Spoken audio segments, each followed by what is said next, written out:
Bismillahirrahmanirrahim.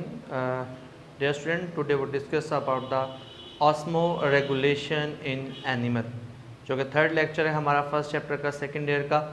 तो आइए देखते हैं कि क्या है हमारे पास, किस स्ट्रेटजी को यूज़ करते हुए ऑस्मो रेगुलेशन करते हैं एनिमल जो होते हैं वो नॉर्मली क्या है, तीन तरह के हैबिटेट में रह रहे होते हैं। या तो वो टेरेस्ट्रियल होते हैं, या वो फिर एक्वेटिक होते हैं, और एक्वेटिक में दो कंडीशन होती हैं, या फ्रेश वाटर होता है। इसके अंदर osmoregulation in animal cells required more critical balance of water and solute in the body as they can not survive a net water gain और लॉस।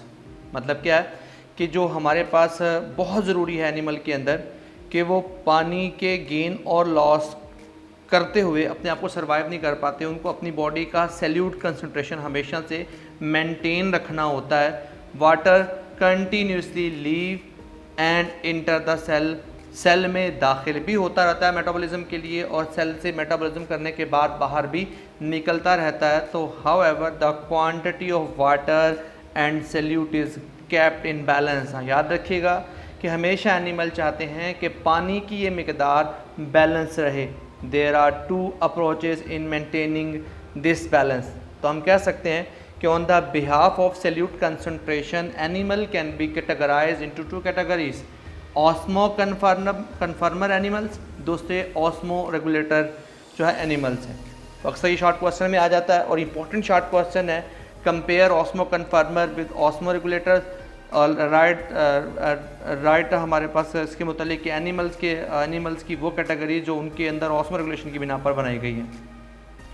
तो स्टूडेंट्स, इसका डिफरेंस क्लियर करना है आप लोगों ने। ऑस्मो कन्फर्मन ऐसे एनिमल होते हैं जिनकी बॉडी का इंटरनल सैल्यूट कंसंट्रेशन हमेशा आइसोटोनिक होता है जी। तो जो हमारे पास जिन एनिमल्स की बॉडी का जो इंटरनल इन्वायरमेंट होता है वो आइसोटोनिक हो, उन्हें ऑस्मो कन्फर्मर कहा जाता है। यानी उनका रेगुलरली क्या होता है, अपनी बॉडी से मटेरियल को बाहर भी निकालते रहते हैं। बाहर से जो मटेरियल नया एंटर होता है उतना मटेरियल बॉडी से बाहर भी निकालते रहते हैं। तो साल्ट वाटर इन्वायरमेंट में रहें या जिस तरह के भी इन्वायरमेंट में रहें, वो अपने आप को हमेशा क्या करते हैं, आइसोटोनिक इन्वायरमेंट में रखते हैं। लेकिन अगर इसके ऑन द अदर हैंड क्या है, ऑस्मो रेगुलेटर है जिनकी बॉडी का जो फ्लूइड या बॉडी फ्लूइड का कंसंट्रेशन उनका क्या है, अगर हाइपरटोनिक हो या हाइपोटोनिक हो, यानी ऑफ कोर्स अगर हाइपरटोनिक है या हाइपोटोनिक है, दोनों सूरतों में उन्हें अपनी बॉडी के सैल्यूट कंसंट्रेशन को रेगुलेट करना पड़ेगा, एडजस्ट करना पड़ेगा अकॉर्डिंग टू एक्सटर्नल इन्वायरमेंट। तो हम कह देंगे कि वो अपने आप के ऑस्मोटिक बैलेंस को रेगुलेट करते हैं, तो उन्हें कहा जाता है ऑस्मो कन्फर्मर्स। हमारे पास ऑस्मो रेगुलेटर्स कह देते हैं उन्हें। ऑस्मो कन्फर्मर की बॉडी का कन्फर्म आइसोटोनिक इन्वायरमेंट होता है। जो ऑस्मो रेगुलेटर्स होते हैं इनका जो इन्वायरमेंट होता है वो या तो हाइपरटोनिक होता है या फिर वो हाइपोटोनिक होता है, जिसमें वो क्या करते हैं, मटेरियल को रेगुलेट करते हैं, इनहैबिटिंग करते हैं डिफरेंट इन्वायरमेंट के अंदर, जिसमें वो करते हैं अपनी अडाप्टेशंस को यूज़ करके उस इन्वायरमेंट को हमेशा से क्या करता है, मेंटेन करने की कोशिश करते हैं। तो स्टूडेंट याद रखिएगा, ऑस्मो रेगुलेशन के हिसाब से एनिमल की दो कैटेगरीज हैं, या तो एनिमल ऑस्मो कन्फर्मर होते हैं या फिर वो क्या होते हैं, ऑस्मो रेगुलेटर होते हैं। तो फ़र्क मैंने आपको समझा दिया है किस तरह से हमारे पास ऑस्मो कन्फर्मर वर्कआउट करते हैं। एनिमल बॉडी जो हमारे पास है, fluid are kept isotonic to external environment. अगर किसी एनिमल की बॉडी का जो अंदरूनी माहौल है या फ्लूइड के अंदरूनी इन्वायरमेंट है वो आइसोटोनिक है विद एक्सटर्नल इन्वायरमेंट में, भले वो मिराइन इन्वायरमेंट में हो, भले वो फ्रेश इन्वायरमेंट में हो, दोनों सूरतों में अगर अंदर का माहौल आइसोटोनिक रहेगा तो ऐसे एनिमल को आपको क्या नाम देने वाले हैं, ऑस्मो कन्फर्मर्स।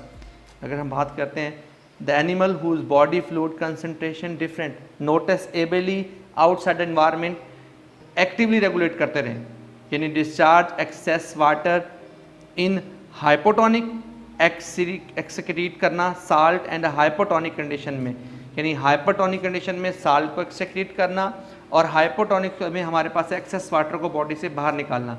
मतलब ये कि अंदरूनी इन्वायरमेंट अगर उनका क्या है हाइपोटोनिक या हाइपरटोनिक है, उसको रेगुलेट करने की अगर स्ट्रेटेजी इस्तेमाल करते हैं तो ऐसे एनिमल को क्या बोलेंगे, ऑस्मो रेगुलेटर।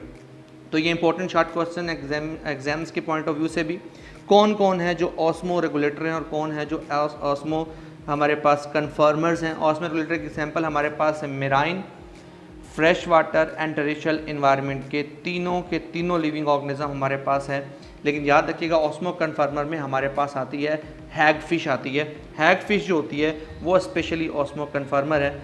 आइए नेक्स्ट देखते हैं हमारे पास क्या है, osmo regulation in different environment. सबसे पहले मैंने बताया मेराइन इन्वायरमेंट है, साल्टी वाटर का इन्वायरमेंट है। दो तरह की फिशेज़ होती हैं, एक हम लोग कहते हैं हमारे पास बोनी फिश है, दूसरी हमारे पास है हैग फिश। हैग फिश जो है वो किस तरह से अपने आप को एडजस्ट करती है और बोनी फिश किस तरह से एडजस्ट करती है, वो कौन कौन सी स्ट्रेटजीज़ को, वो कौन कौन से बिहेवियर को यूज़ करके अपने आप को इस माहौल में एडजस्ट करती है। तो देखिएगा, most marine invertebrates are osmoconformer. क्या मतलब, इनकी बॉडी हमेशा से अपने आप को आइसोटोनिक इन्वायरमेंट में एडजस्ट करती है। अमंग द इनवर्टिब्रेट्स, बगैर रीढ़ की हड्डी वाले, hag fishes are isotonic with the surrounding sea water. Salty water है वो हाइपरटोनिक है, बहुत ज़्यादा साल्ट है तो वो हाइपोटोनिक है। उसके बावजूद हैग फिश की जो बॉडी का अंदरूनी फ्लूइड की कंसनट्रेशन है वो आइसोटोनिक है। मोस्ट कार्टिलेजिनियस जो अपने कार्टिलेज से बनी हुई फिशेज होती हैं maintain lower internal salt concentration than that of sea water. यानी ज़्यादातर जो बोनी फिशेज होते हैं, कार्टिलेज फिशेज होती हैं, वो क्या करती हैं, अपनी बॉडी के अंदरूनी इन्वायरमेंट को समंदर के नमकीन पानी की निस्बत क्या करती हैं, हमेशा अपनी सॉल्ट कंसनट्रेशन को कम रखती हैं। इस काम के लिए कहते हैं their kidneys for osmoregulation. क्या कहते हैं, एक्सेक्रीट करते हैं साल्ट को उनके गिल से और हमेशा क्या करते हैं, पोजेस करते हैं साल्ट एक्सेक्टिंग ऑर्गन, जिसे रेक्टल ऑर्गन्स कहा जाता है। एक तो इनके गिल्स वर्कआउट करते हैं, दूसरा इनकी बॉडी में क्या होते हैं, रेक्टल ऑर्गन ग्लैंड्स होते हैं जो क्या करते हैं, बॉडी से साल्ट को निकालने का काम करते हैं। दीज इम्प्लाई, यानी कौन, गिल्स और रेक्टल ग्लैंड दोनों एक्टिव ट्रांसपोर्ट करते हैं mechanism to remove salt against the osmotic gradient. Body से भी साल्ट निकालना है और बाहर के मेराइन इन्वायरमेंट में भी साल्ट पहले ही ज़्यादा है, तो आपको पता है कि जहाँ पहले से ही मिकदार ज़्यादा हो वहाँ से कम एरिया से मिकदार को भेजना या मटेरियल को भेजना एक्चुअली क्या होता है, एक्टिव ट्रांसपोर्ट होता है। तो रेक्टल ग्लैंड और जो गिल्स होते हैं वो क्या करते हैं, हमारे पास एक्टिवली ट्रांसपोर्ट करते हैं उस साल्ट को वहाँ पर भेजने के लिए।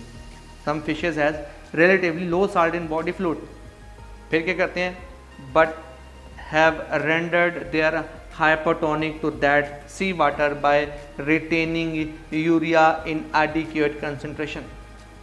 वो अपनी बॉडी के अंदर क्या करते हैं, यूरिया की मिकदार को बढ़ाते हुए अपने बॉडी के अंदर का जो साल्ट है उस लेवल को करते हैं मेंटेन करने की कोशिश करते हैं, because urea is high concentration. अगर इसी तरीके से अपनी ज़रूरत के मुताबिक वो अपनी बॉडी में यूरिया बहुत कर लेंगे तो यूरिया की ज़्यादा मिकदार होने से क्या हो सकता है, डैमेजिंग हो सकती है बॉडी को। So these fishes retain another chemical, उनके पास क्या होता है, trimethylamine oxide TMAO for protection against the urea, ताकि यूरिया उनको नुकसान ना दे। उसके बावजूद वो अपनी बॉडी के अंदरूनी इन्वायरमेंट को कर सकें, वो आइसोटोनिक में एडजस्ट कर सकें। तो ये उनका मैकेनिज्म है। कुछ फिशेज ऐसा करती हैं कि अपनी बॉडी में यूरिया को एडजस्ट कर लेती हैं। यूरिया को एडजस्ट करने का मकसद ये होता है कि बॉडी का कंसंट्रेशन अपने आप को हाइपरटोनिकली एडजस्ट किया जा सके। ऐसी फिशेज के पास एक और केमिकल होता है ट्राईमिथाइलएमाइन ऑक्साइड, जो क्या करता है, प्रोटेक्शन करता है अगेंस्ट द यूरिया और उसको क्या करता है, बैलेंस कर देता है। दूसरी होगी हमारे पास बोनी फिशेज। अब बोनी फिशेज जो होती हैं वो ज़्यादातर कहाँ पर है, फ्रेश वाटर की। लेकिन याद रखिएगा the descendants of fresh water ancestors, ठीक है जी, ये जो हमारे पास हैं, ये जो एंसेस्टर्स हैं वो मेराइन इन्वायरमेंट से उसके बाद ये फ्रेश वाटर में एडजस्ट हुए, constantly loss water from their hypotonic body fluid to hypertonic environment. देखो हाइपोटोनिक बॉडी फ्लूइड को हमेशा से हाइपोटोनिक इन्वायरमेंट में एडजस्ट करते हैं। These fishes have adapted themselves to drink करती हैं large amount of sea water. अब बहुत ज़्यादा मिकदार में क्या करना शुरू कर दिया, उन्होंने पानी पीना शुरू कर दिया। क्या, एक्सेक्रीट कंसनट्रेटेड यूराइन।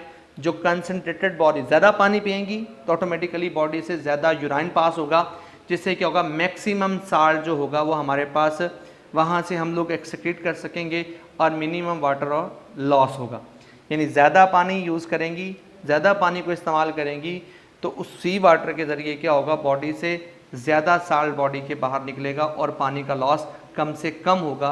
ये उनके पास क्या है, बोनी फिशेस की स्ट्रेटजी है अपने अंदर किसकी, ऑस्मो रेगुलेशन की। फिर अगर वो फ्रेश वाटर वाले लिविंग ऑर्गेनिज्म हैं तो वो कैसे अपने आप को एडजस्ट करते हैं, फ्रेश वाटर फिशेस भी होती हैं।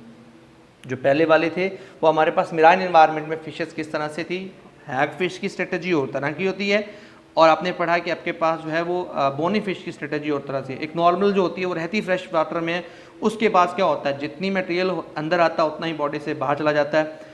नॉर्मली फ्रेश वाटर में हमारे पास जो है वो यूनिसेलुलर लिविंग ऑर्गेनिज्म आते हैं। Fresh water animals are constantly facing the osmotic floating of body fluid, बहुत बड़ी मिकदार में उन्हें ऑस्मोटिक बॉडी फ्लूइड से हमेशा सामना रहता है। एंड लॉस ऑफ साल्ट वो भी चलता रहता है। Fresh water protozoa amoeba and paramecium pump out excessive water by the structure contractile vacuole, उनके पास कॉन्ट्रैक्टाइल वैक्यूल होते हैं जिनसे क्या करते हैं, अपनी बॉडी के एक्सेस वाटर को बॉडी से बाहर निकाल देते हैं।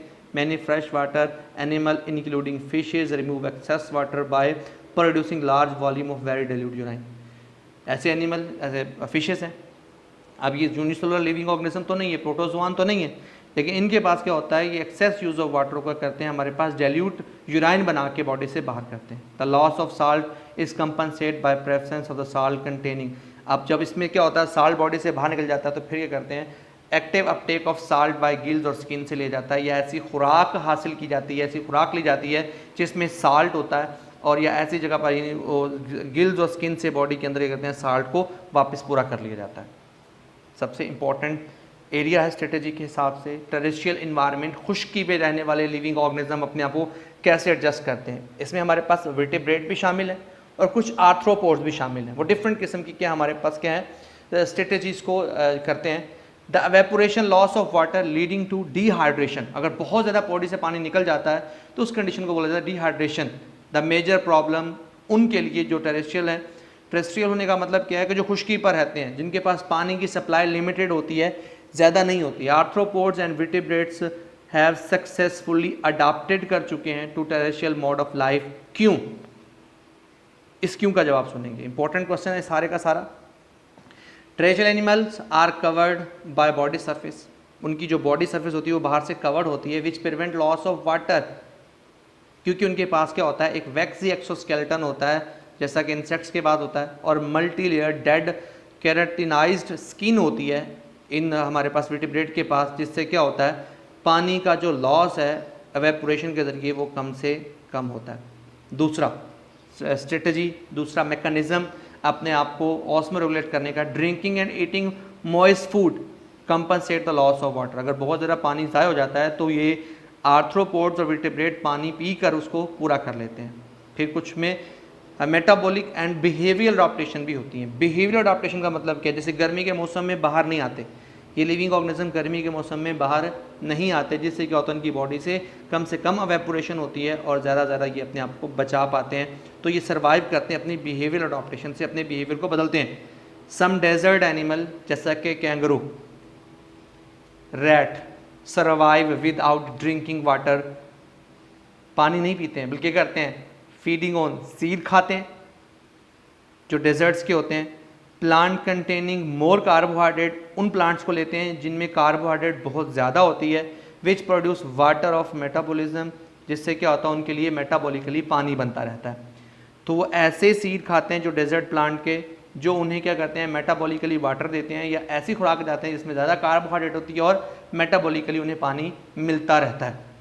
फिर अडॉप्टेशन क्या है, टेरेस्ट्रियल एनिमल प्रोड्यूस कंसनट्रेशन, यानी कुछ ऐसे भी हैं जो यानी पानी को अपनी बॉडी में स्टोर करते रहते हैं, किडनी उसको रीअब्जॉर्ब करती है, और जो पेशाब होता है या यूराइन होता है उसे इंतहाई कंसनट्रेटेड करके निकालते हैं, जिससे क्या होता है, उनकी बॉडी में जो पानी है उसकी मिकदार कम ज़ाया होती है और बॉडी से प्रोसेस ऑफ एक्सक्रीशन भी होता रहता है।